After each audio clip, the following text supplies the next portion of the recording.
I've been speaking for 30 years.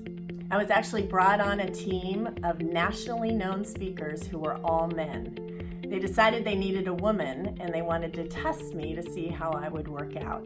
Besides being terrified, I ended up staying on that team for 10 years and then went on to speak at conferences and colleges and events across the country and even across the world. So in this video, I'm going to give you some speaking tips, as well as some options for how you can get better as a speaker. Whether you speak at conferences or gatherings, lead meetings, or train people at your job, I'm excited to help you excel. The first tip is to begin well. You can't just get up and start talking. You have to give people a reason to listen. Your audience is going to decide in the first 3 minutes whether they're going to tune in or tune out. So whether it's a humorous picture you show, a story you tell, or something that causes your audience to take a second look, you have to give them a reason to listen to what you're about to say. I got up this morning and I was all alone. I have no husband, no kids.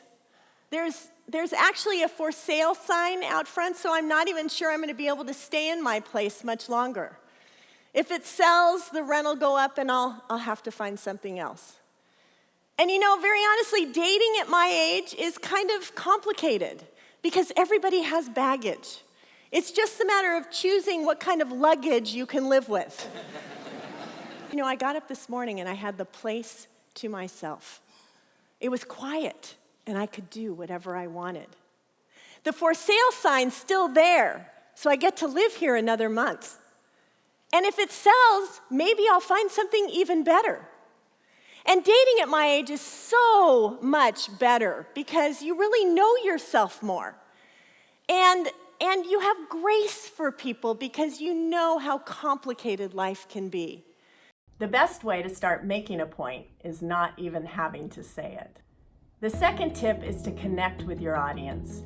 Don't think of it as a talk you're giving. Think of it as an experience you're having. Use humor, but leave room for the different ways that people respond to it. Use stories that can work no matter how the audience responds. And then when they do respond, you can have fun with it. Adam was walking around the Garden of Eden feeling very lonely. And so God said, "Adam, what's wrong?" And Adam told God he didn't have anyone to talk to. So God told Adam that he was going to give him a companion, and it was going to be a woman.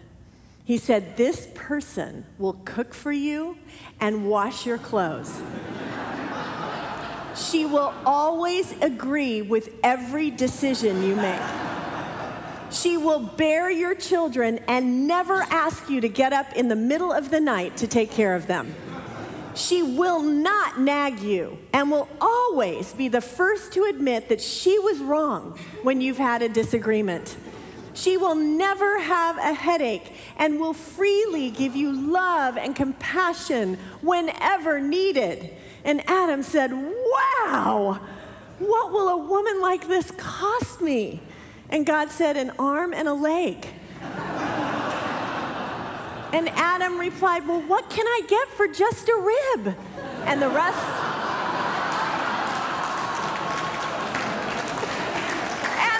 is history. Your goal is to build a relationship with your audience, no matter how big or small or diverse they may be. When I was on PBS, I knew that my audience was not faith-based, and so I communicated with that in mind. Connecting with your audience means knowing your audience.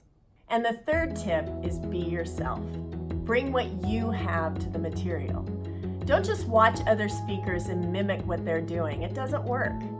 I was on a team of all men and we were delivering the same information, but I had to find a way to do it that felt like me. Bring what you have to your subject, whether it's sincerity or humor or passion for what you are speaking about. So what now? The first option is stop watching this video, take your freebies, and run. And the second is to contact me if you'd like to get some coaching, either for yourself or for your team, so you can get better at communicating. My speaking has been mainly faith-based, but I'm also available to train people in non-faith-based organizations. I've got a 4-step coaching process, and the principles are the same, no matter where you speak or teach or lead. So you can check it out on the website. Thanks so much for listening.